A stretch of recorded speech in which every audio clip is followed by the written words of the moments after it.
নমস্কার, আপনাদের সকলকে স্বাগত।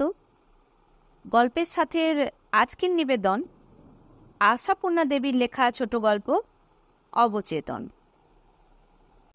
গৌতম আর সুমিতার বিয়েটা আগে হয়ে না গিয়ে যদি এখন হতো, তাহলে হয়তো বর বড় না কনে বড়, ছাদ না তলায়, এই প্রচলিত প্রশ্নটা রীতিমতো সমস্যার চেহারা নিয়ে দেখা দিত। হয়তোবা আদৌ বিয়েটা হতো না, কিন্তু বিয়েটা ঘটে গেছে অনেক আগে, যখন বর কনে ছিল সমান সমান। এখন বরের চাইতে কনে হয়ে উঠেছে বড়। অবশ্যই অলৌকিক কোনো শক্তি বলে কয়েকটা বছরের বেড়া ডিঙিয়ে বয়সে বড় হয়ে উঠল এমন হাস্যকর গল্পের অবতারণা করছি না। সত্যিকার বড়ত্বের সীমারেখা যেখানে নির্দিষ্ট করা হয়, সেইখানে অনেকগুলো বেড়া ডিঙিয়ে বেশ কিছু এগিয়ে গেল সুমিতা। গৌতম থেমে থাকলো প্রবেশিকার প্রবেশপথটুকু পার হয়েই, আর সুমিতা একটার পর একটা পরীক্ষা দিল, সসম্মানে উত্তীর্ণ হলো। এমনকি এর পরেও বছর দেড়েক ধরে বিশেষ একটা বিদ্যার অনুশীলন করে ডিগ্রি বাড়ালো আর একটা। এর মধ্যে কোথাও ঠেক খায়নি, কোথাও থমকায়নি, কিন্তু সব শেষ করে এখন আবার এক উল্টো উৎপত্তি। এখন জিদ ধরেছে চাকরি করবে। শুধু জিদই ধরেনি, জোগাড়ও করেছে। অথচ এমন কিছু একটা আহামরি চাকরি নয়। তেমন চাকরি করতে কেউ কলকাতার বাজার ছেড়ে বাইরে ছোটে না। এতদিনের মধ্যে কোনো উপলক্ষেই কোনো প্রশ্ন তোলেনি গৌতম। এইখানে প্রথম প্রশ্ন তুলল বিবেচনা করে দেখবার, যেটা সুমিতার কাছে গৌতমের ধৃষ্টতার মতো মনে হলো। অবশ্যই সঙ্গে সঙ্গে একথাও ভেবে নিল সুমিতা, এ ধৃষ্টতার বিরক্তি প্রকাশ করলেও গৌতমকে প্রাধান্য দেওয়া হয়, মুচকি হেসে অগ্রাহ্য করাই হচ্ছে ঠিক। তাই গৌতম যখন বলল, সব দিক বিবেচনা করে তবে ওদের চিঠিতে সই করলে হতো না সুমিতা? সুমিতা তখন কলমের মাথার টুপিটা খুলে তলায় পড়াতে পড়াতে বলল, বিবেচনাটা তোমার পরামর্শের অপেক্ষায় এখনো পর্যন্ত তুলে রেখেছি, এটাই তোমার ধারণা নাকি? গৌতম এক সেকেন্ড চুপ করে থেকে বলল, আমার যা ধারণা সে কথা থাক, আমি ভাবছি 5 জনে কি মনে করবে।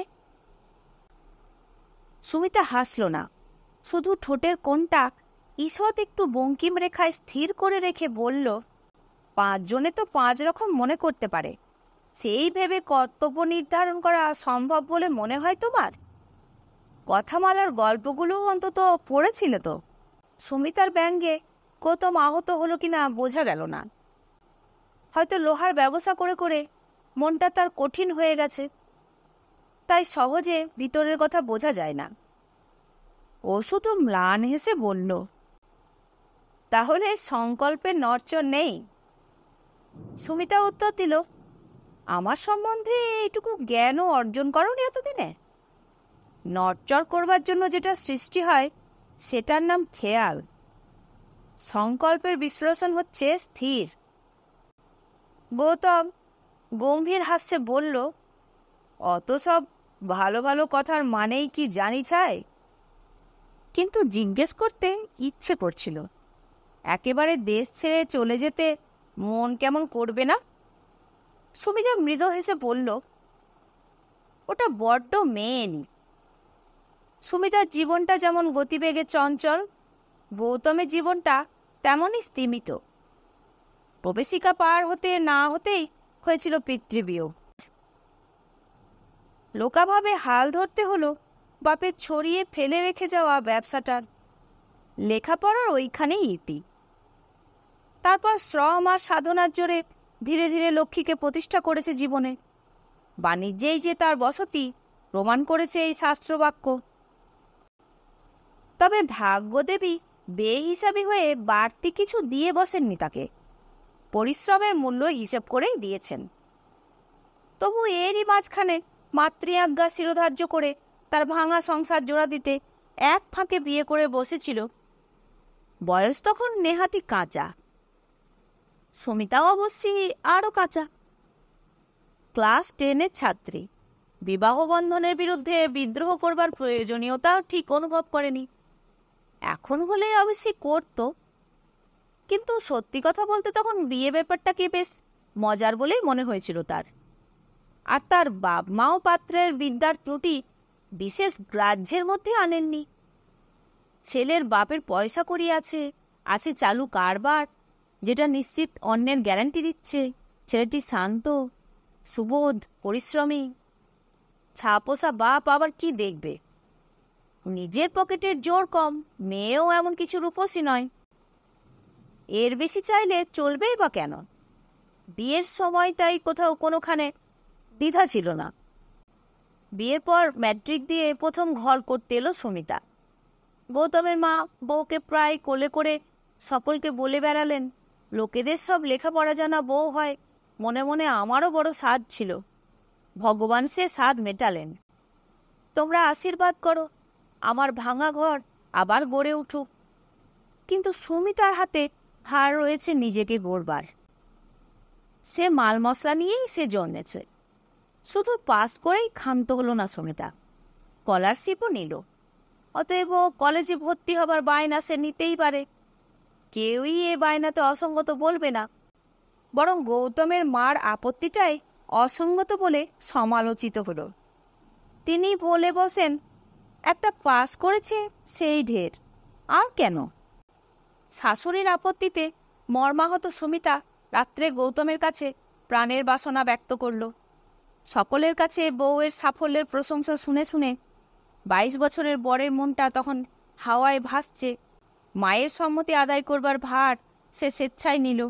শুধু একমাত্র হেসে বলল, আমি তো কলেজের মুখ দেখবার সুযোগ জীবনে পেলাম না, তুমি কলেজে ঢুকে আমায় চিনতে পারবে তো? সুমিতা হেসে গড়িয়ে পড়ে বলল, মোটেই না। এরপর দেখা হলে বলবো, কে মশাই আপনি? আপনার নাম? না গো না, ঠিকই হবে, ব্যালেন্স ঠিক থাকবে। তুমি আমার চাইতে বয়সে বড়, লম্বায় বড়। আমি বিদ্যাটা একটু বাড়িয়ে নিয়ে তোমার সঙ্গে মেকআপ করে নেব। কি বলো, ক্যালকুলেশনে ভুল হচ্ছে? সেকেন্ড ইয়ারে উঠে কিন্তু ভারসাম্য রক্ষার এই মৌলিক পদ্ধতিটা বাতিল হয়ে গেল সুমিতার কাছে। ও বলল, আচ্ছা তুমি আবার পড়ো না? সময়ের এমন কিছু অভাব তোমার নেই, ইচ্ছে করলেই পড়তে পারো। নিদেন পক্ষে ইভিনিং ক্লাস নিয়ে কমার্সটাই ধরে নাও, তোমার ব্যবসা বাণিজ্যে কাজে লাগবে। শুধু ম্যাট্রিক? কি বিশ্রী! গৌতম হেসে উত্তর দিল, কেন? সহপাঠীদের কাছে পরিচয় দিতে লজ্জা করে? সুমিতার চোখ থেকে তখনও হয়তো নতুন বিয়ের রং মুছে যায়নি। তাই ফিকে হাসি হেসে কুণ্ঠিত হয়ে বলেছিল, বাহ, তা কেন? এমনি বুঝি ইচ্ছে করতে পারে না? তবু ইচ্ছেটা যে এমনি ইচ্ছে নয়, সেটা হাসির রঙেই ধরা পড়ল। গৌতমের হাসিটাও হয়তো সেদিন ফিকে হয়েছিল। তখনও তো লোহা নেড়ে নেড়ে এমন আত্মস্থ হয়ে ওঠেনি। বলেছিল, সত্যি বলতে কি ইচ্ছে আমারও করে সুমিতা। মনে হয় মস্ত একটা প্রাপ্য থেকে বঞ্চিত হয়েছি। কিন্তু আমার আবার অন্য লজ্জা।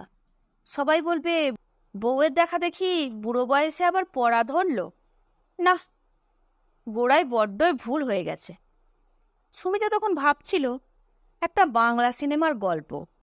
সে গল্পের আকার মুখ্য গোবর গণেশ নায়কটি লোকচক্ষুর অন্তরালে বসে শুধু বউয়ের সাহায্যে বিদ্যা দিগ্গজ হয়ে উঠেছিল। হায়, সত্যিকার জীবনটা কেন গল্পের মতো হয় না? ইন্টারমিডিয়েটের পর আর একবার উঠল আপত্তির ঢেউ। এবারের আপত্তি শুধু গৌতমের মার দিকে নয়, সুমিতার বাপ মার দিক থেকেও। আবার কেন? আবার কি দরকার? ঢের তো হয়েছে। তাছাড়া এবারের রেজাল্টও এমন কিছু হয়নি। অন্তত ম্যাট্রিকে স্কলারশিপ পাওয়া মেয়ের উপযুক্ত নয়।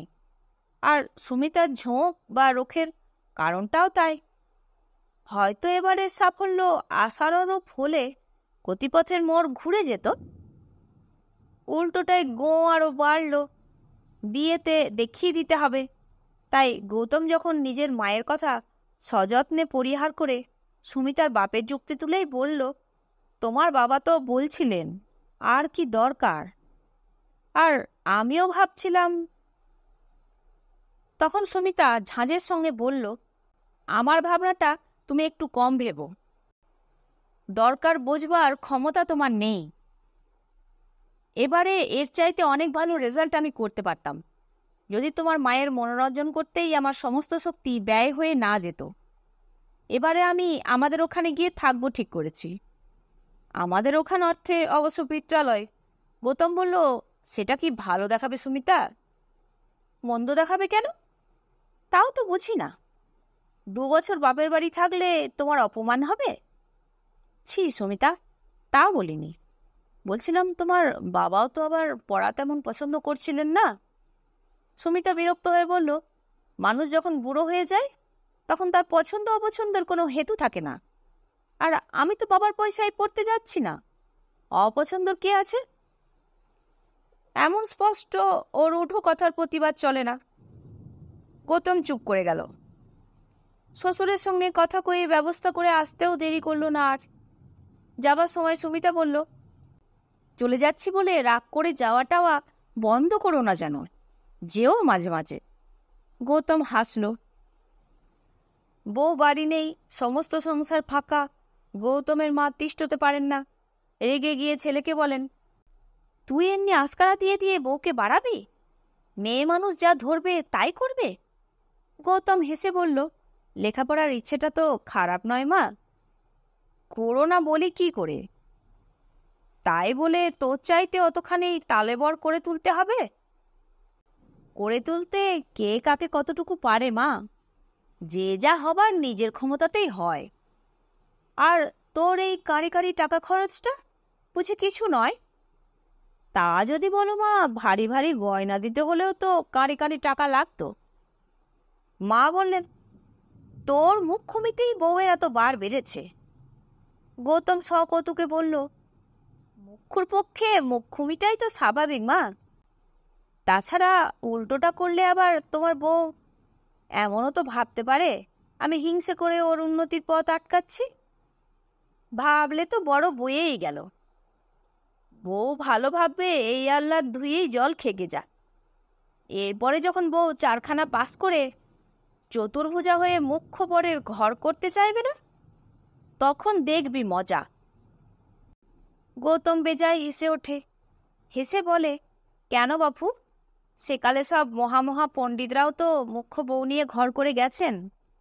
এই তো আমার দাদামশাই যে বিদ্যের জাহাজ ছিলেন, আর দিদিমাটি তো ব্যাংকের কাগজে টিপসই দিতেন, তাকে নিয়ে বুঝি ঘর করেননি দাদামশাই? তা তোমার মা বাপের কথা তুমিই জানো বাছা।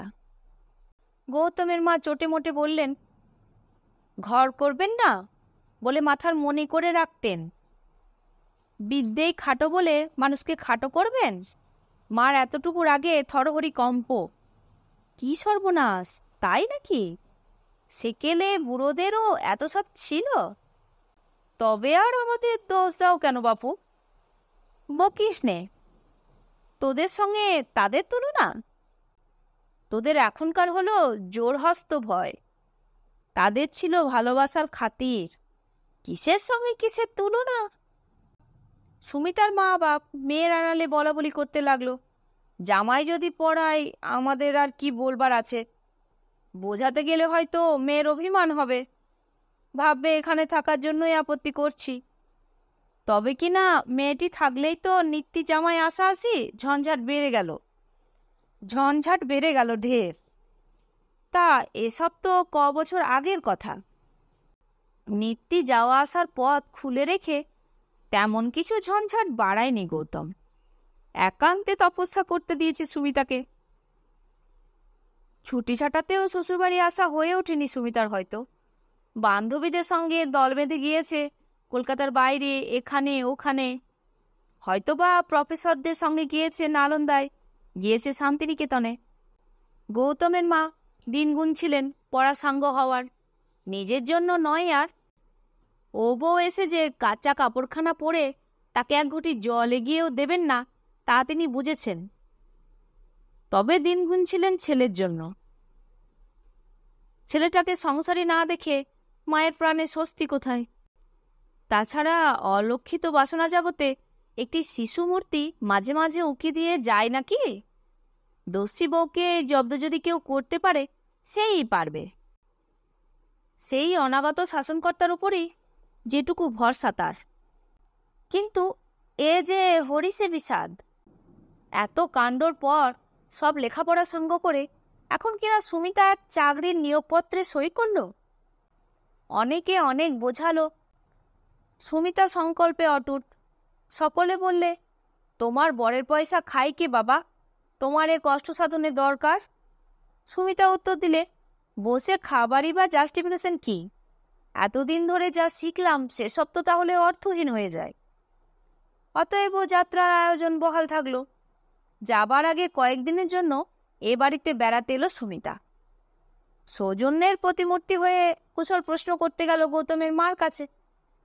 ভদ্রমহিলা মুখ ভারী করে বসে থাকলেন। সুমিতা উঠে এলো। শুধু একবার এই ভেবে হাসি পেল, একদা এই মানুষটাকে কি অহেতুক ভয়ই করেছে। গৌতম এক সময়ে বললে, মার কাছে আর একটু বসলে পারতে। বসবো কি, তোমার মা তো কথাই কইলেন না। একটু অভিমান হয়েছে, খানিকটা কাছে টাছে বসলে ওটা কাটত। সুমিতা সারাদিন মার্কেটিং করে বেড়ানো ক্লান্ত দেহটাকে চেয়ারে এলিয়ে দিয়ে বললে, দেশশুদ্ধ লোকের অভিমান ভাঙাতে পারিনি বাবা। উফ, আর কারোর তো বলিনি, শুধু মার। বয়স হয়েছে, একটু ভানেতেও খুশি হন। ভানটা আমার আসে না বাপু। তাহলে তো তোমার অভিমান ভাঙাতেও আবার ভান করতে বসতে হয়। গৌতম ক্ষণকাল ওর মুখের দিকে তাকিয়ে দেখলে কি একটা বলতে গিয়ে থেমে হঠাৎ দরাজ গলায় হেসে উঠল। হেসে বলল, সর্বনাশ, ওইটি করো না। ওটা যে করো না, শুধু এই কৃতজ্ঞতাটুকুই সম্বল আমার। তাছাড়া আমরা লোহার ব্যাপারী মানুষ, মান অভিমান করার সময় কোথায় আমাদের? আর মন কেমন করবার, তার তো যথেষ্ট সময় আছে দেখছি। মুখ টিপে একটু হেসে বলল সুমিতা। গৌতম উত্তর দিল, সে সেরে গেছে। ওটা একরকম রোগ, ঠিকমতো ওষুধ পড়লেই সারে। গৌতম উঠে যাচ্ছিল, সুমিতা ডেকে বলল, আর শোনো, স্টেশনে যাবে তো? তাই তো ভেবে রেখেছি। দয়া করে তোমার এই পেটেন্ট বড়বাজারি পোশাকটি বদলে যেও। দু একজন প্রফেসর আসবেন, ওই খাটো ধুতি আর হাফ শার্ট অসহ্য। আচ্ছা, বদলাবো, কিন্তু ভাবছি ওই দুটো বদলালেই কি সহ্য হয়ে যাবে? ধুতির খাটত্বই তো সব নয়। যেটা বদলাবার উপায় নেই তার জন্য কি আর করা যাবে? নীরস মুখে উত্তর দিল সুমিতা। যাবার দিনে সুমিতার বাপের বাড়ির লোকেরা দেখা করতে এলো অনেকে মিলে। ঢের দিন ও বাড়িতে থেকেছে, সুমিতার বন্ধনে গ্রন্থি একটু বেশি শক্ত হয়েছে বই কি। তার জন্য যথেষ্ট খাওয়া দাওয়ার আয়োজন করল গৌতম। হাসি গল্প হইচইয়ের বহরে মনে হলো না এরা বিদায় অভিনন্দন জানাতে এসেছেন। এক শালিকে বললেন, একজনকে তো সবাই বিদায় অভিনন্দন জানাতে এলাম, আর এক বেচারাকে একটু সহানুভূতিও জানাচ্ছে না কেউ, কেন বলো তো? ভাইরা ভাই বললেন, প্রয়োজন নেই। ভাই আর আমার বৈষ্ণব কবিতার রাধার অবস্থা। তোমারই গরবে গরবিনী আমি, রূপসী তোমারই রূপে। গৌতম সহজ হাস্যে বলল, আমি আপনাদের অত কথার মানে জানলে তো যা প্রাণ চাই বলুন। কথায় কথায় সুমিতা আর বড় ভাজ বললেন, কলকাতায় এত স্কুল কলেজ থাকতে কাজ জোটাতে গেলি পাট নাই। এটা কিন্তু সুমি ভারী বোকামি হলো তোর। ধৈর্য ধরে আর দুদিন দেখলে এখানেই একটা কিছু পেয়ে যেতিস। এতই যখন কাজের শখ তোর, করতিসই না হয়, কিন্তু দেখলি না কেন আর কিছুদিন? এ প্রশ্নের উত্তর সুমিতা দেবার আগেই দিল গৌতম। সুমিতার ভঙ্গিতে ওর ঠোঁটের রেখায় স্পষ্ট হয়ে উঠল একটি উদ্ধত হাসির ব্যঞ্জনা। হাসিটা স্পষ্ট হয়ে ওঠে না, রেখাতেই আটকে থাকে। বলে, সে কি বৌদি, এত চেষ্টা যত্ন করে এ বেচারা পালিয়ে প্রাণ বাঁচাবার একটা পথ আবিষ্কার করলো, এখন আবার সেটি বানচাল করে দিতে চান? চাকরিটা তো উপলক্ষ মাত্র, লক্ষ্যটা পালানোর।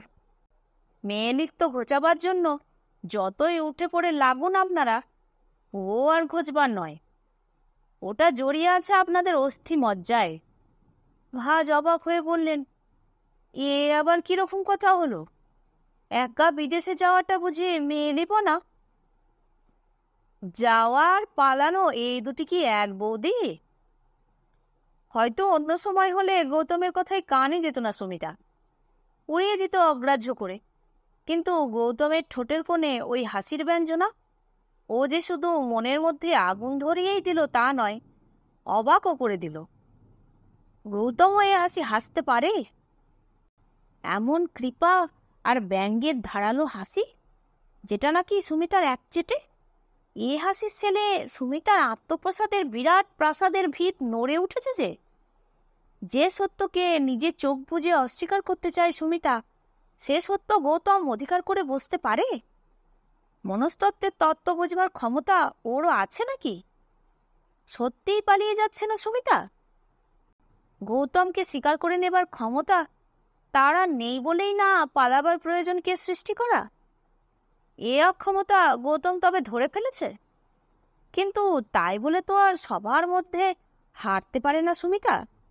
তাই তীক্ষ্ণ কণ্ঠে বলে, কথা বলবার সময় একটু ভেবে চিনতে বলাই ভালো, বুঝলে? পালানো কথাটার অর্থ কি? মুশকিল তোমাকে অর্থ বোঝাবো আমি? ভাষার কিছু জানিও না, বুঝিও না, যা মনে আসে বলে বসি। কিন্তু আপনার কি মনে হয় বৌদি, পালানো বলাটা ভুল হয়েছে? পড়াশোনা শেষ হলো আর বাপের বাড়িতে পালিয়ে বসে থাকার উপায় রইল না, অতএব আর একটা উপলক্ষ সৃষ্টি করা, এই আর কি। সালাজ মানুষটা বুদ্ধিতে একটু খাটো। তিনি বিস্মিত হয়ে বলেন, কিসের ভয়ে পালানো ঠাকুর জামাই? চিরদিনে স্নেহশীল, ক্ষমাশীল, কুণ্ঠিত, স্বল্পবাক মূর্খ ছেলেটা কি হঠাৎ মরিয়া হয়ে উঠল অবিরাম আঘাতে? যেমন নিতান্ত নিরীহ পশুটাও হিংস্র হয়ে ওঠে। তাই হেসে উঠে বলল, খুব সম্ভব এই হতভাগ্যের সঙ্গে ঘর করার ভয়ে। কি যে বলো ঠাকুর জামাই, সুমি আমাদের তেমন মেয়ে নয়। গৌতম এবার আর হেসে উঠল না, মৃদু হেসে বলল, তেমন মেয়ে কিনা কেমন মেয়ে আপনারাই ভালো জানেন বৌদি, আমি শুধু জেনেছি নিতান্তই মেয়ে। বরং উল্টো বলো, বৌদি বলে। বিদ্যেই পুরুষদের কান কাটল, এখন চলল পুরুষের মতো বিদেশি চাকরি করতে। তবু মেয়েলি স্বভাবটা ঠিকই থাকলো, ও আর ঘুচল না। সেই আদিকালের ঠাকুমা দিদিমাদের ধারা মিশে আছে হাড়ে মজ্জায়, যাদের নাকি স্বামীর চাইতে ছোট হয়ে থাকতে পারাটাই ছিল একমাত্র ধর্ম। হ্যাঁ, সে ধারা আজও আপনাদের মজ্জার মধ্যে বজায় আছে। তাই আপনাদের জীবনে বন্ধুর দরকার নেই, দরকার শুধু সেই স্বামী, প্রভু, ওপরওয়ালা। কাজেই সেখানে এতটুকু ঘাটতি হলেই ঘর করার ভয়ে পালিয়ে প্রাণ বাঁচাতে হয়। বৌদি এত গোলমেলে কথার মানে বুঝলেন না, তাকিয়ে থাকলেন চুপ করে। আর স্তম্ভিত হয়ে চেয়ে থাকল সুমিতাও। নিজের কানকে আর চোখকে বিশ্বাস করতেই যে দেরি লাগছে। যে মূর্খ লোকটাকে বরাবর নিরীহ ব্যাঙ ভেবে অগ্রাহ্য করে এসেছে সুমিতা, সেই কি তাহলে সাপ? সেই আদিকালের প্রপিতামহদের ধারা মজ্জায় বহন করে আনা জাত সাপ? যে প্রপিতামহরা চিরদিন মেয়ে মানুষকে শুধু অবজ্ঞা আর করুণা করে এসেছে? ওর ওই নম্র, কুণ্ঠিত, সদা বিনীত ভাবটা তাহলে ছল? রাগে অন্ধ সুমিতা, খালি এই দিক দিয়েই ভাবে, গৌতমের অভিযোগের উত্তর খোঁজবার চেষ্টা করে না। এতক্ষণ শুনছিলেন ছোট গল্প অবচেতন। নতুন একটি গল্প নিয়ে খুব তাড়াতাড়ি ফিরে আসছি। আমার গল্প পাঠ কেমন লাগলো তা অবশ্যই কমেন্ট করে জানাবেন। আপনাদের ছোট্ট একটি কমেন্ট, লাইক আমাকে অনুপ্রাণিত, উৎসাহিত ও সমৃদ্ধ করে তুলবে। নতুন নতুন গল্প শোনার জন্য চ্যানেলটি সাবস্ক্রাইব করে রাখবেন। ভালো থাকবেন।